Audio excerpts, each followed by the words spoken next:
Oke, bisa dimulai aja. Kelompoknya siapa ini yang mau maju?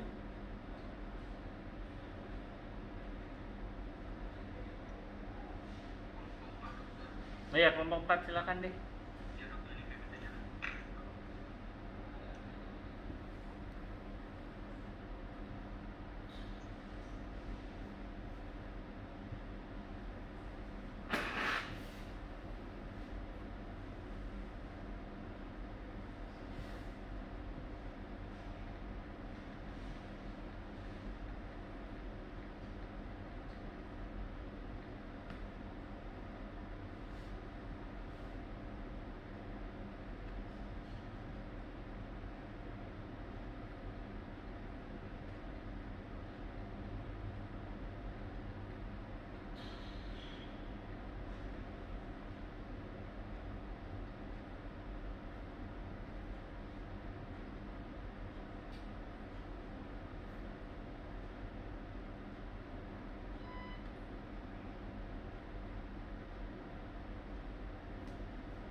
Nggak ada slide.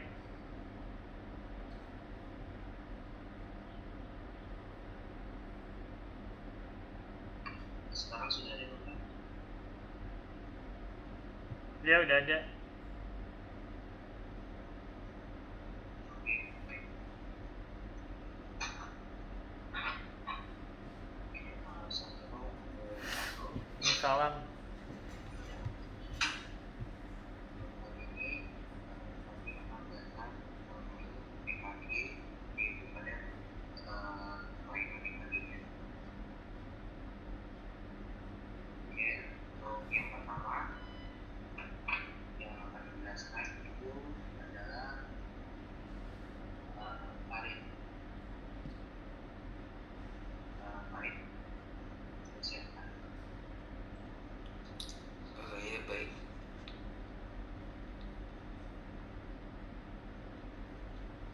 Kali ini saya akan menjelaskan apa itu pengertian EKG. EKG adalah alat pemeriksaan untuk perekaman aktivitas kelistrikan jantung atau perangkat alat yang dapat merekam aktivitas sinyal jantung manusia. Hasil keluaran aktivitas jantung ditunjukkan pada lembar kertas EKG. EKG bertujuan untuk melihat aktivitas kerja jantung dan dapat mengetahui apakah ada kelainan pada sistem kerja jantung dengan mengukur aktivitas listrik yang dihasilkan oleh jantung saat berkontraksi. Lalu di EKG itu terdapat sandapan yang terdiri dari ada 3 sandapan. Yang pertama ada potensial bipolar, yaitu sandapan 1. Maka beda potensial antara tangan kanan dengan tangan kiri, di mana tangan kanan bermuatan negatif dan tangan kiri bermuatan positif.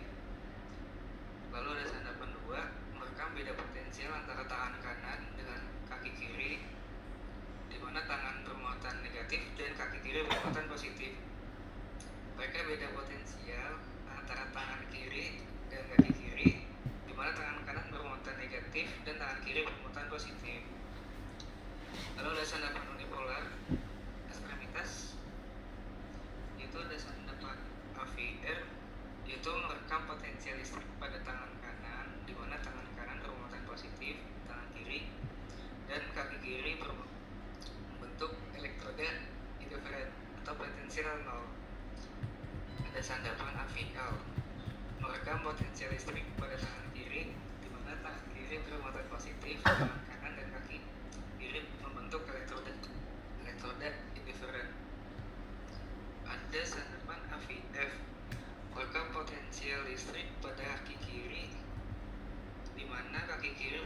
positif tangan kanan dan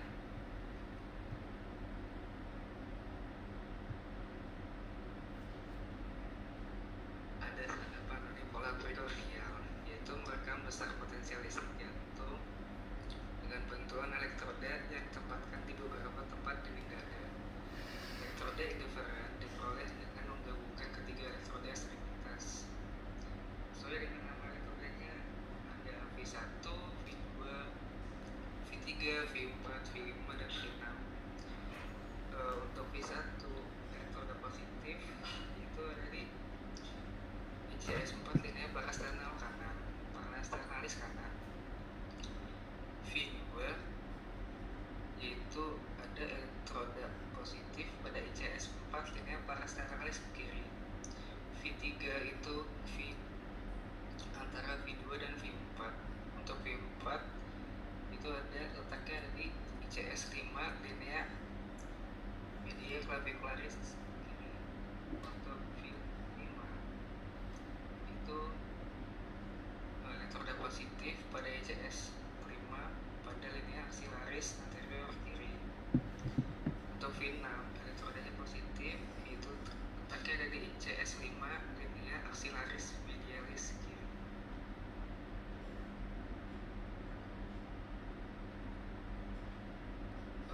Selanjutnya itu ada perlengkapan EKG. Alatnya harus ada untuk pemeriksaan EKG. Pertama ada 10 kabel terdiri dari lead ekstremitas dan lead prekordial. Untuk lead ekstremitas terdapat warna, yaitu ada warna merah untuk tangan kanan, warna kuning untuk tangan kiri, warna hitam untuk kaki kanan, warna hijau untuk kaki kiri. Kemudian ada lead prekordial. Lead prekordial itu terdapat 6 lead, yaitu ada C1 berwarna merah untuk di V1, lead C2 warna hijau di V2, lead C3 warna kuning di V3, lead C4 warna coklat di V4, lead C5 warna hitam di V5, lead C6 warna ungu di V6. Lalu ada gel, alkohol, dan kampas alkohol. Untuk sistematika pemeriksaan EKG terdapat yang pertama ada irama, yang kedua ada frekuensi jantung, selanjutnya ada PR interval, lalu ada gelombang P, kompleks QRS, ST segmen, gelombang T, QRS interval, VAT, QT rasio, dan kesimpulan EKG.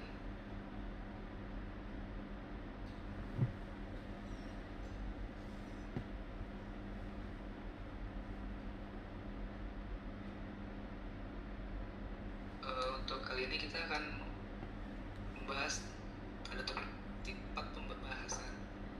Yang pertama itu ada EKG pada pasien jantung hipertensi, yang kedua ada EKG pada kasus gagal jantung, yang ketiga EKG pada kasus kongenital, yang keempat ada EKG pada kasus penyakit jantung iskemik.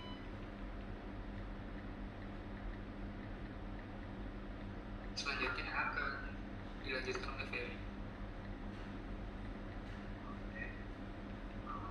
Saya jelaskan berupa pemanduan suatu EKG terlebih dahulu. Jadi untuk menentukan suatu EKG kita ketahui kan pertolongan yang menghasilkan itu bagaimana irama dari EKG tersebut. Nah, untuk menentukan iramanya kita harus mengetahui yaitu jarak antara kurva R ke R, kita hitung jaraknya. Jarak itu bisa dihitung dengan menggunakan kotak besar atau menggunakan kotak kecil. Apabila suatu irama EKG dikatakan reguler, apabila jarak R ke R itu kotak itu dari R, R1, R2, R3 ke R lainnya itu kotaknya tetap sama, konstan dari awal sampai akhir. Tapi apabila suatu irama jantung dikatakan irregular apabila jarak antara R ke R itu tidak sama. Jadi antara kotak R1 ke R2, R2 ke R3 itu beda. Misalkan R1 ke R2 itu ada di kotak besar, sedangkan di R2 R3 hanya di 2 kotak kecil. Jadi seperti itu. Terus selanjutnya kita menentukan irama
kecil.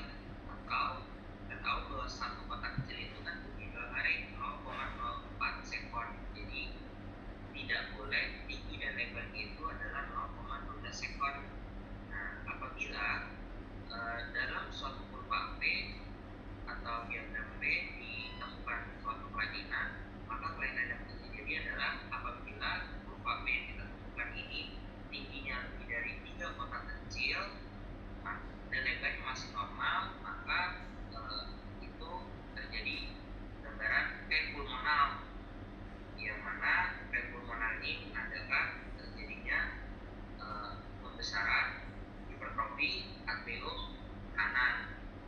Sedangkan apabila di dalam kurva P-nya kita menemukan kurva P atau kurva P-nya kita menemukan perbesaran yang lebih dari lebar yang lebih dari 3 kotak kecil atau lebih dari 0,12, sedangkan tingginya hanya masih normal, maka kita P-nya itu adalah P mitral, berarti ada pembesaran pada atrium bagian kiri.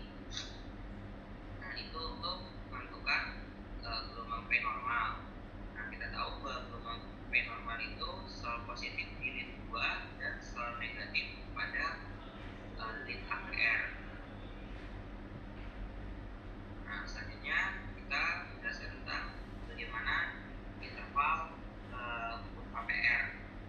Nah, interval PR itu normalnya ya panjang itu nggak boleh lebih dari 0,12 sampai 0,20 atau kalau misalnya dibuat dalam kotak kecil tidak boleh batas normalnya itu 3 sampai 5 kotak kecil, tidak boleh lebih dan tidak boleh kurang. Apabila dalam suatu PR interval terjadi kelainan, itu bisa kita tentukan misalnya apabila PR intervalnya itu mengalami pemanjangan atau panjang dari kotak interval PR-nya itu mengalami pemanjangan, kemungkinan terjadi pasien itu ada yang namanya AP block atau Halo, AP block. Iya, dokter. ini masih lama nggak? Maksud saya ini kan basic banget ya. Ini kan mata topiknya kan, kuliah topiknya EKG, kelainan EKG pada hipertensi, kemudian gagal jantung. Itu aja yang dibahas. Kalau misalkan basic kan udah terangin di basicnya ya, di itu. Jadi menurut saya langsung aja ke topiknya.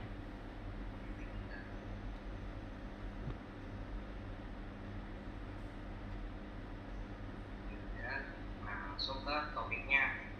Topiknya itu misalnya menjadi suatu hipertensi jantung. Nah, pada saat pasien terkena hipertensi jantung, pemeriksaan EKG yang mungkin terjadi adalah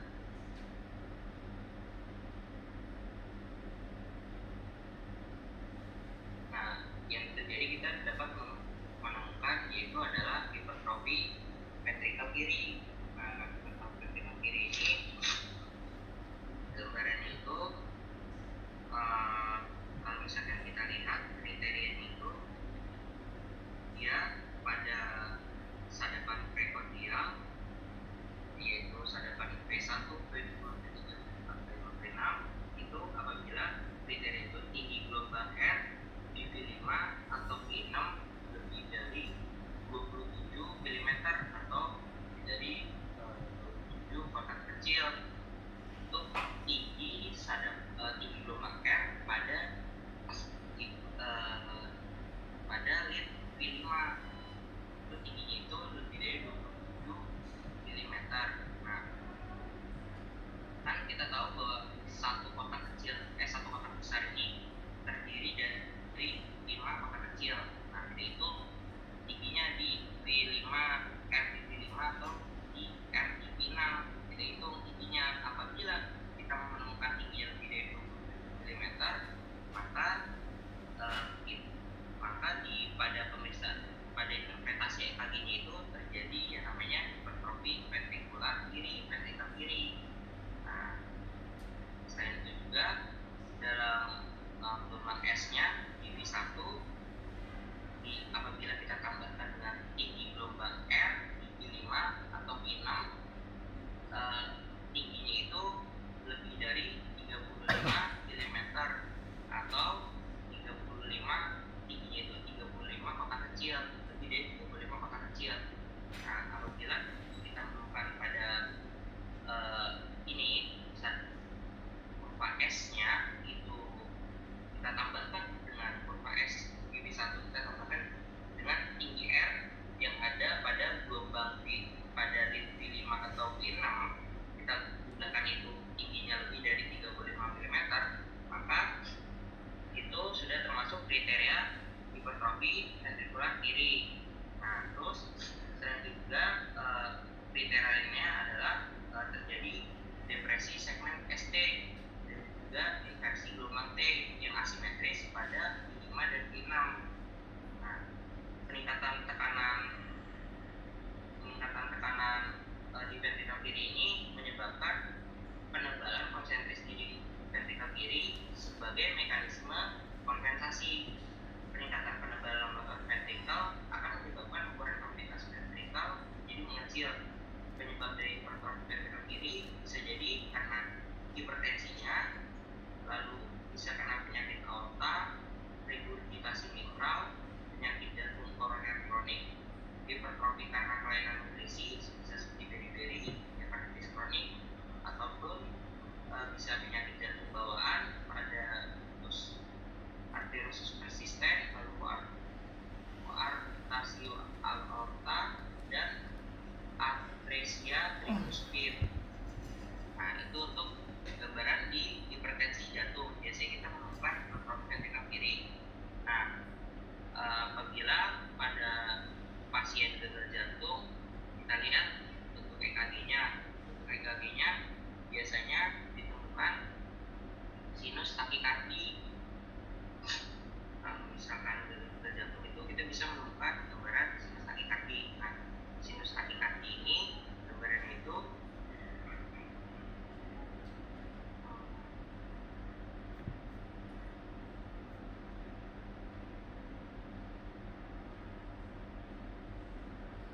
yaitu lajunya itu kalau misalnya kita hitung kan cara untuk frekuensi kita hitung kan udah kotak dari R ke R. Nah, dan kotak dari R ke R apabila kita hitung frekuensinya itu 4 atau lebih dari 100 kali per menit. Nah, terus irama jantung itu bisa reguler, terus gelombang P-nya masih, kalau bisa kita lihat di sini gambarannya gelombang P-nya masih normal, lalu interval PR durasi QRS juga masih normal, semua masih dalam batas normal. Selanjutnya, selain sinus takikardi, kalau misalkan ada seorang pasien terkena gagal jantung, kita bisa juga menemukan balikannya dari sinus takikardi, yaitu sinus bradikardi, di mana saat kita hitung frekuensinya jarak R ke R dengan menggunakan kotak besar atau kotak kecil, itu kita temukan besarannya itu kurang dari 60 kali per menit atau lajunya itu lambat, maka dikatakan sinus bradikardi. Nah, selanjutnya akan dijelaskan oleh Ustaz.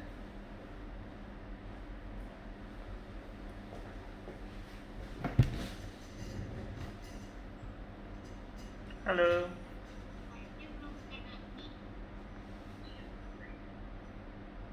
Maaf tadi gagal jantung hipertensi yang kalian mau angkat apa ya dari EKG-nya? Hipertrofi ventrikel kiri. Ya benar. Jadi kalian harus memenuhi kriteria dari hipertensi dari LVH ya. Kriteria dari LVH itu banyak ya. Salah satunya yang paling gampang itu adalah Sokololiong. Jadi kalian harus hafal kriteria dari Sokololiong. Kemudian kriteria lainnya kan bisa Goldberger, kemudian bisa apa itu namanya. Tapi yang paling sering kita pakai sih adalah kriteria Sokololiong. Sokololiong paling gampang ya. Jadi lihatnya RS, R tambah S di V1 tambah V5 atau V2 tambah V6 itu lebih dari 35 mm ya tingginya ya. Jadi kalau udah kayak gitu kalian udah bisa langsung menebak bahwa itu suatu suatu LVH ya. Jadi ada hipertrofi dari ventrikel kiri. Kemudian bisa kalian pakai kriteria voltase, kriteria Goldberger, kriteria Corner. Nah, pada gagal jantung hipertensi ini juga tidak cuma LVH-nya aja yang kena ya. Jadi bisa juga dia kena pada dua-duanya, dua ventrikel. Jadi ventrikel kanan kena, ventrikel kiri kena. Jadi hipertrofinya ada di dua nih. Jadi bisa aja kriterianya namanya Kusswachtel. Jadi kalian nanti cari Kusswachtel ya. Jadi kalau di Kusswachtel tuh tinggi antara R dan S, perbandingan rasio R per S-nya itu sama. Jadi biasanya terlihat pada V2 sampai V4 gitu ya. Kemudian kalian juga harus tahu kriteria dari kardiomiopati hipertrofi. Jadi biasanya memenuhi kriteria LVH dan biasanya juga ada ST yang sangat depresi. Baik di V1 sampai V6 ST-nya depresi, itu khas banget untuk hipertrofi kardiomiopati hipertrofi yang apikal begitu. Jadi kalian harus tahu seperti itu. Jadi kriterianya dihafal ya. Yang paling gampang kalian sekolah Liyong nanti pada soal atau pada ujian saya biasanya ngeluarin gambar, kemudian kalian menebak ini apa gitu.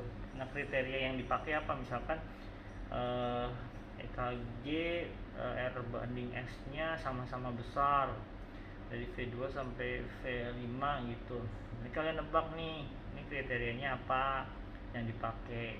Kalau kalian pakai kriteria sekolah Liyong, voltase, Goldberger ataupun Corner itu salah ya. Jadi kalian harus pakai kriteria yang Kusswachtel gitu. Oke, yuk lanjut ya.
Nah, kemudian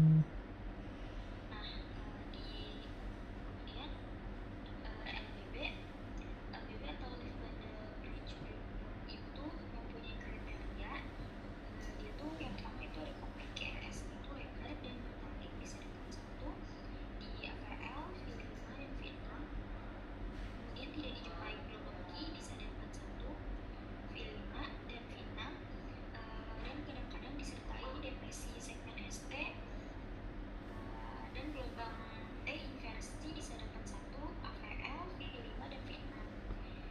Dan durasi kompleks QRS itu LBB konfliknya durasi kompleks QRS-nya lebih dari 0,12 detik, dan LBB konfliknya durasi kompleks QRS antara 0,10 sampai 0,12 detik.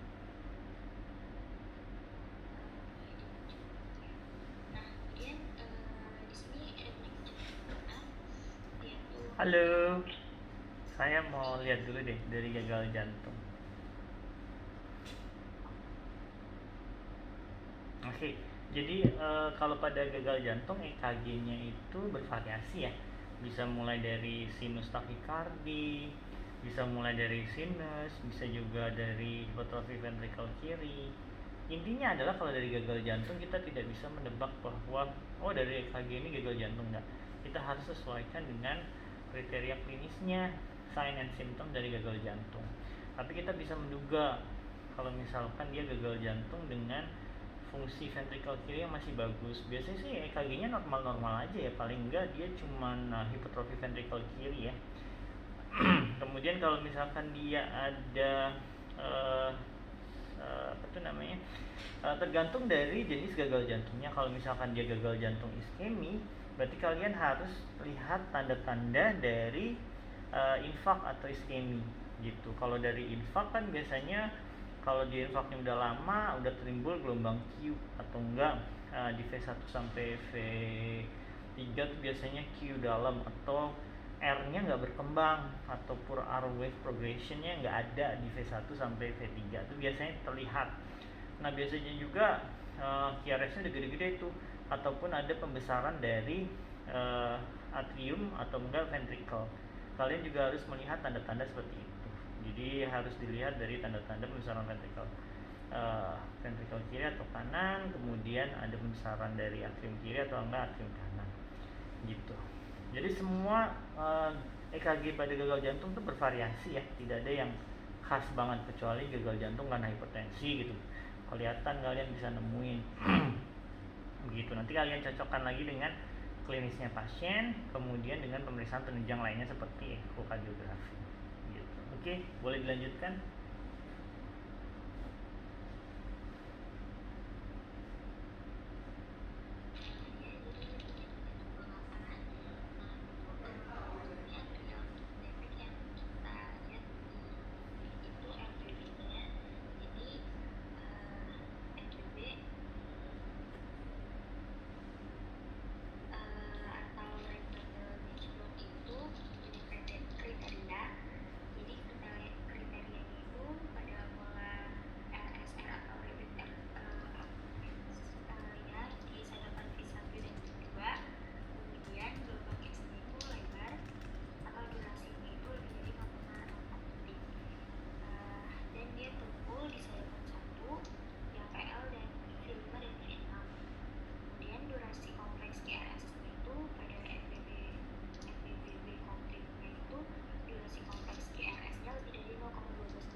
Antara 0,10 sampai 0,12 detik.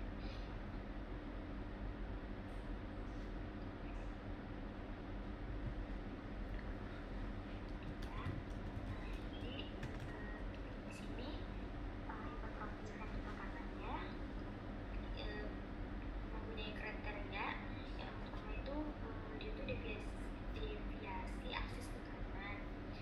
Kemudian ada gelombang R itu yang tinggi disertai depresi segmen ST dan gelombang T terbentuk di zona 2, 3, dan AVM.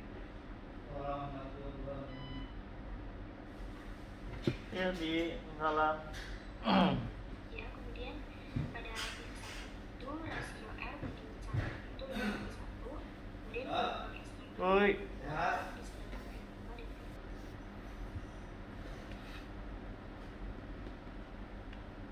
Kemudian VSD besar dengan hipertensi pulmonal dengan defisiensi aksis ke kanan disertai hipertrofi kedua ventrikal. Nah, itu bisa dilihat dari HPKI atau hipertrofi ventrikal kiri. Nah, yang tadi sudah saya sebutkan kriterianya itu pada salah satu primordialnya di gelombang R itu FiO atau Vmax itu lebih dari 27 mm, kemudian definisi segmen ST dan intervensi gelombangnya asimetris di FiO dan Vmax. Nah, ini yang dilihat dari HPKA atau hipertrofi ventrikal kanan, yang dilihat defisiensi aksis ke kanan, kemudian gelombang R itu yang dulunya disertai depresiasi ST dan gelombang T terbalik di sadarkan 2, 3 AVF. Pada FP1 rasio R-1 itu lebih dari 1. Selanjutnya akan dilanjutkan.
Ya. Enggak. Lanjut.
Dan ada juga dia segmen ST depresi, segmen ST elevasi, dan dia lengkap patologis.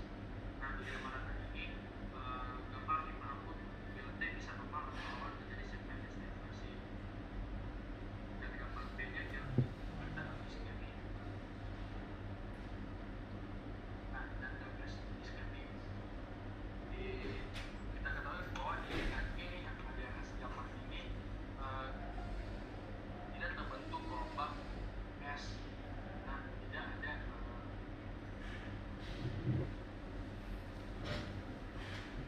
terbentuk gelombang S.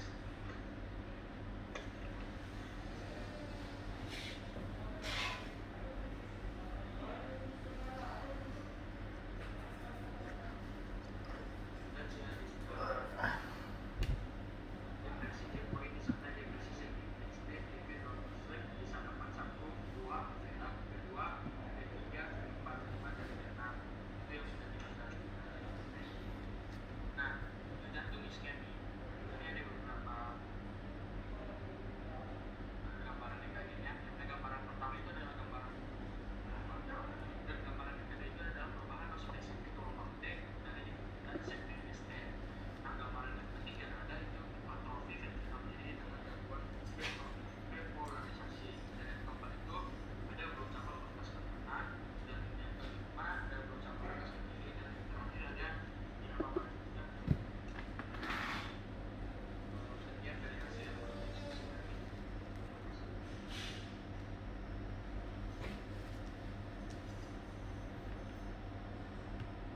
Iya, tadi yang untuk apa tuh namanya, untuk penyakit jantung bawaan memang biasanya yang tersering adalah ASD, VSD, PDA, kemudian tetralogi Fallot. Kemudian untuk cyanotic sih tetralogi Fallot ya. Kalau untuk yang lain banyak sih, tapi pada dasarnya hampir sama dengan penyakit jantung iskemi ya. Jadi EKG itu hanya sebagai alat penunjang diagnostik, jadi dia menambah poin diagnostik aja. Jadi kalau untuk ASD, jadi kalian harus bisa tahu juga nih, dia semua penyakit jantung bawaan ya, harus tahu aksisnya juga ya. Jadi kalian harus lihat aksisnya bergeser kemana. Kemudian tadi udah kalian jelasin kalau yang ASD tuh ada hipertrofi ya. Jadi dia kenapa bisa hipertrofi? Karena ada ruangan yang bolong. Kalau ada ruangan yang bolong berarti kan dia harus ada beban volume yang harus diangkat. Nah, yang khas dari kriteria dari ASD itu nanti kalian cari ya, Croquet-Touch, namanya kriteria Croquet-Touch. Jadi yang teman kalian jelasin sih udah benar, tapi itu ada kriteria lain, kriteria Croquet-Touch. Terus kemudian dari VSD-nya, kalau VSD itu ada hipertrofi, banyak kan hipertrofi ventrikel kiri ya, jadi dia tebal, jadi kalian juga harus lihat seperti itu. PD juga hampir sama. Kemudian kalau tetralogi Fallot, jadi tetralogi, jadi itu ada 4 kriteria dari tetralogi Fallot, tapi kalian harus tahu RAD-nya, kemudian ada RVH-nya gitu. Kemudian oh iya, sama satu lagi kriteria dari TOF itu dia ada abroad R ya, jadi R-nya tinggi banget di V1. Itu yang nandain berarti dia ada RVH ya, tapi itu khas banget kok. Kemudian udah untuk sementara itu. Kemudian kalau dari apa tuh namanya, kalau dari yang terakhir adalah penyakit jantung iskemi ya. Kalau penyakit jantung iskemi itu kalian harus lihat ada tanda-tanda iskemi atau tidak. Tanda-tanda iskemi kan gampang ya, jadi kalian bisa lihat dari gelombang T ataupun dari segmen ST-nya. Kalau yang dia masih akut tuh biasanya ada perubahan si ST-nya ya, jadi ataupun T-nya juga bisa berubah. Kemudian kalau dia sudah kronik atau sudah infak lama, biasanya ada gelombang Q. Gelombang Q ini adalah kedalaman adalah sepertiga dari melebihi dari sepertiga dari QRS-nya. Kemudian gelombang T ya, T inversi itu biasanya dianggap sebagai suatu iskemi, tapi pada dasarnya orang normal pun juga bisa T iskemi. Jadi kalian harus cocokkan lagi dengan klinisnya. Jadi kalian kalau untuk penyakit jantung iskemi harus lihat ST-nya, kemudian harus lihat T-nya ya. Kalau yang pas akut bisa ST elevasi, ST depresi. Nah nanti tergantung dibagi dua tuh, STEMI sama non STEMI ya. Nanti STEMI-nya pasti ST elevasi, non STEMI sama UAP-nya itu biasanya dia EKG-nya bermacam-macam. Bisa normal pun juga bisa jadi STEMI atau bisa jadi non STEMI atau bisa jadi UAP. Yang membedakan adalah dari pemeriksaan labnya ya. Labnya yaitu enzim jantungnya yang meningkat itu biasanya pada non STEMI, tapi kalau enzim jantungnya tidak meningkat itu pada UAP ya, unstable angina pectoris ataupun angina pectoris yang tidak stabil gitu. Jadi itu sih yang bisa ngebedain. Kalau EKG-nya sih yang kalau dari non STEMI dan UAP bermacam-macam ya. Mau normal pun juga bisa non STEMI, mau T inversi doang bisa jadi non STEMI. Tapi yang membedakan adalah adanya kerusakan enzim jantungnya atau enggak. Terus itu aja sih. Ada yang mau nanya nggak?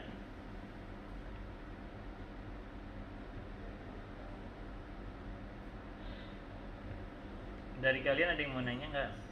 Nanti kan kalau untuk minggu depan tuh ada mata kuliah EKG lagi ya, topik EKG lagi ya. Jadi kalau di sana kalian boleh menjelaskan tentang yang EKG normal sama yang abnormal.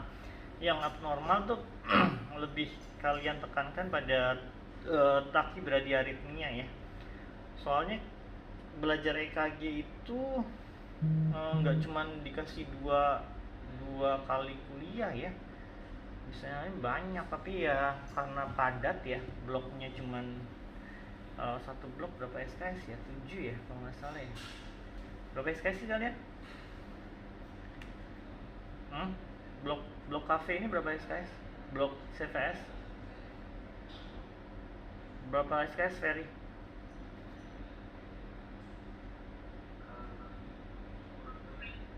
5 ya? Lah gimana sih, nggak tahu SKS.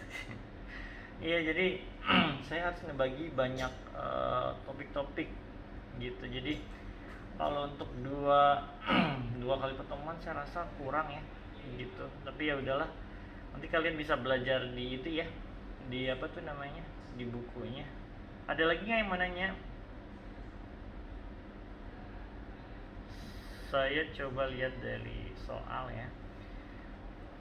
Jadi kalau dari soal tuh saya nanti ngeluarin kalau EKG untuk penyakit jantung iskemi.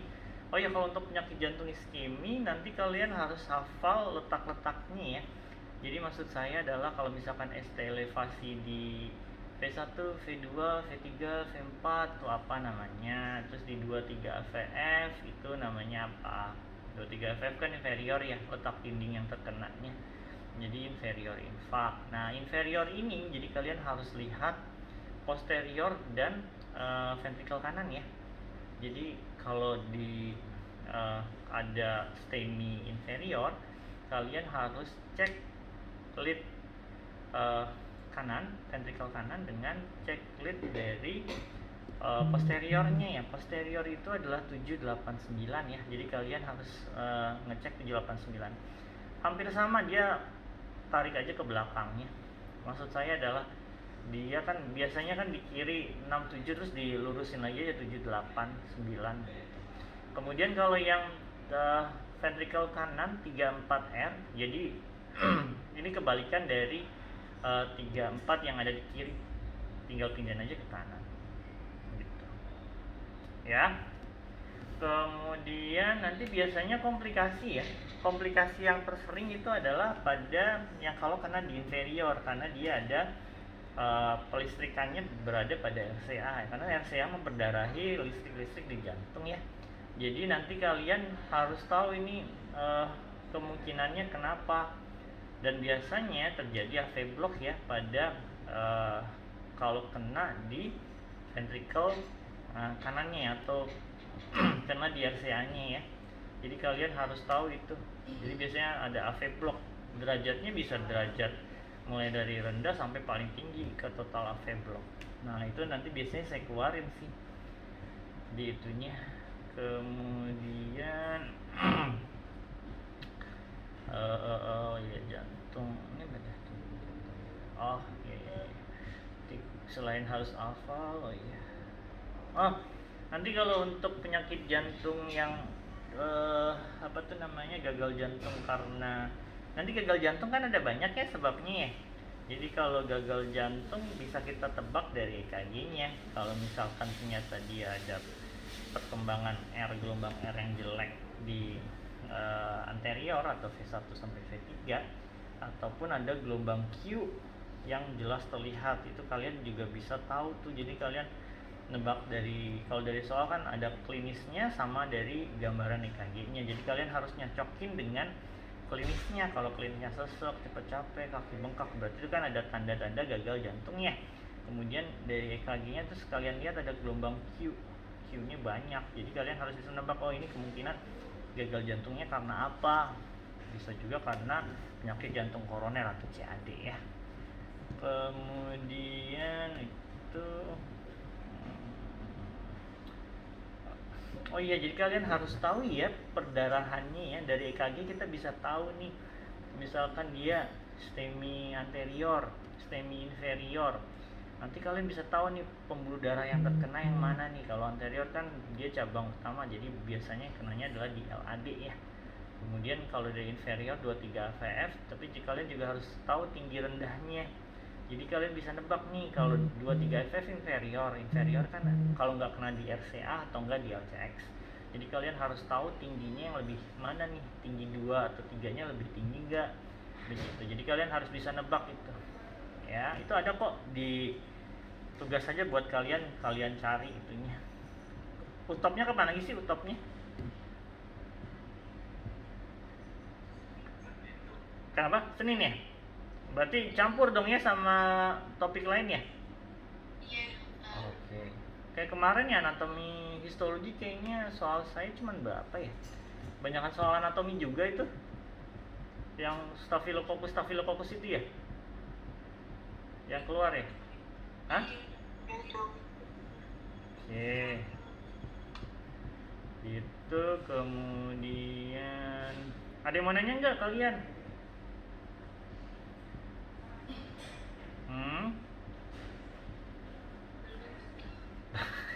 Belum atau bingung? Saya mau nanya dong.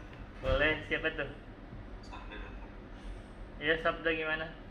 Ini yang dari yang ada ada sokololio, terus ada kandung sebelah satu lagi. Taswaktel itu untuk BVH ya, biventricular hypertrophy. Kalau untuk kriteria dari hipertrofi itu ada si Sokololiong, kemudian voltase, kemudian ada Goldberger, kemudian ada corner. Banyak itu kriterianya kalau kalian cari itu. Ada Romheld Edge. Jadi kalian harus tahu itu tuh. Tapi yang paling gampang sih kalian ngafalin yang Sokololiong aja. Yang lebih dari 35 itu udah gampang banget. Voltase sebenarnya bisa juga gampang. Tapi yang kita ajarkan sih biasanya untuk dokter umum yang Sokololiong yang paling gampang. Ntar kalian bisa cari, tapi saya nggak akan ngeluarin yang itu ya, yang susah-susah. Maksud saya voltase tuh apa, enggak tapi kalian harus tahu itu voltase seperti apa, Goldberger kayak apa, Romheld Edge seperti apa, corner seperti apa. Ini saya coba tulis deh di mana nih, di note nih mana ya,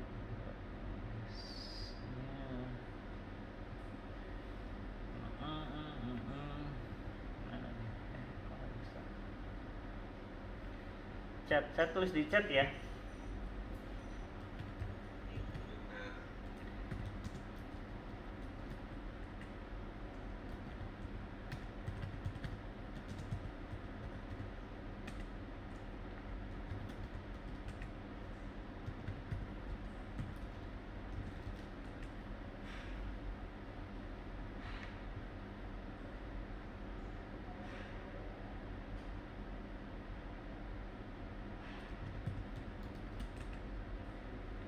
Itu yang tadi saya tulis Romhild Edge, Sokololiong, Corner, Goldberger, Voltage itu pada hipertrofi ya. Nanti saya kasih yang untuk ASD.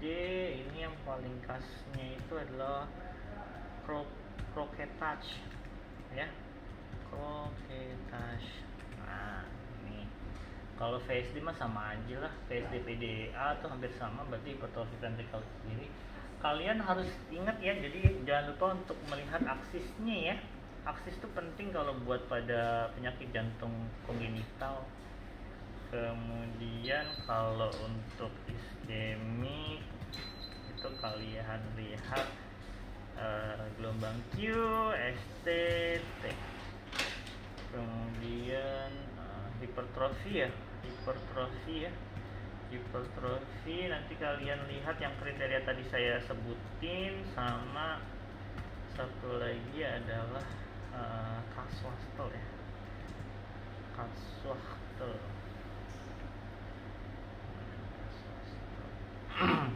Terus saya mau nanya apa lagi? Ada lagi tuh yang khas buat biasanya saya kasih di itu kok, mana tuh kalian, kalau kalian ikut di IG saya biasanya kasih soal-soal di IG. Jadi saya ada yang cukup baik, jadi kayak yang kardiomiopati dilatasi. Jadi itu khas banget tuh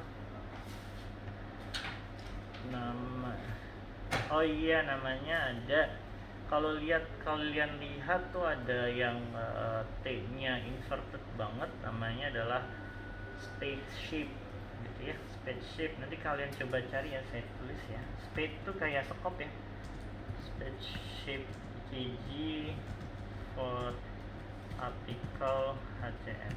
Nih, spaceship EKG for apical HCM. Kemudian ada yang tanda khas banget T inversi dalam di V1 sampai V3. Ini khas banget. Kalau yang tadi yang T inversi V1 sampai V3 ini, kalau dia ada apa tuh namanya?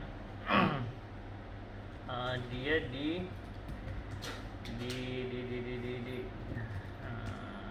ada di apa namanya, sumbatan yang signifikan di LAD ya.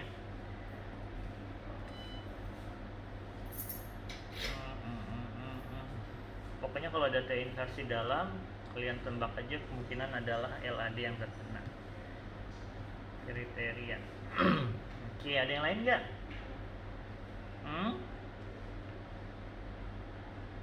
Halo? Enggak ya? Susah ya? Ya pasti susah lah, saya paham banget pasti susah.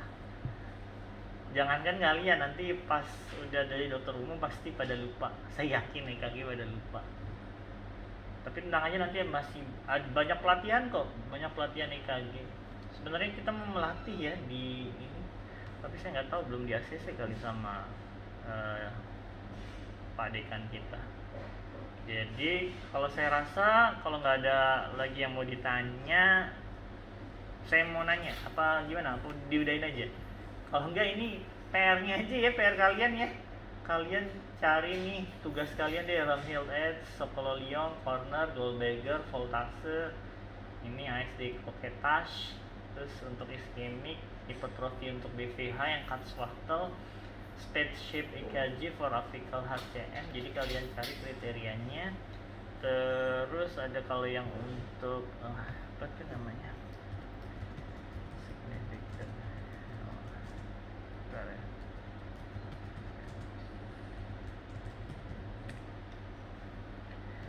jadi dia apa tuh namanya? Oh iya, ini nanti kalian cari yang T inversi T-nya yang dalam itu namanya Whelan ya, Whelan syndrome. Jadi kalian harus tahu kriterianya ya. Nih tugasnya ini ya, Whelan, spaceship, Kurzweil, iskemi Q1, Q, ST dan T, ASD yang Croquetage. Terus Goldberger corner, oh ya mah itu ya TOF kali ya. TOF tuh yang khas tuh abroad R. Jadi V1. Jadi nanti kalian cari itu tugasnya sebagai nilai tugas ya. Ada lagi yang mau tanya nggak? Pengumpulannya kapan dokter? Pengumpulannya minggu depan aja lah. Ntar kumpulin via itu saya aja. Harus pakai itu ya? Apa tuh namanya? Online ya? Olu ya, Olu. Iya, tapi Kalau nggak harus juga sih dokter. sukanya suka error bukan Olu. Kalian udah pernah kuliah pakai Olu belum? Udah. Pengumpulan tugasnya aja sih kali. Oh, kalau kuliah Olunya belum pernah ya? belum. Oke. Alfa Zanggori, Alivia Salsabila, Revita, Farid, Filasufah. Oke, Alfa Zanggori mukanya kayak gimana sih? Yang mana yang saya nggak lihat? Farid Cahya, oh kayak gitu. Filasufah. Oke. Alivia Salsabila. Oh itu Alfa Zanggori. Kemarin udah kuliah sama Prof belum? Udah ya? Oke. Bingung nggak? Enggak ya? Ya udah kalau gitu mungkin kita akhiri aja kali ya. Kita akhiri pertemuan kali ini. Terima kasih.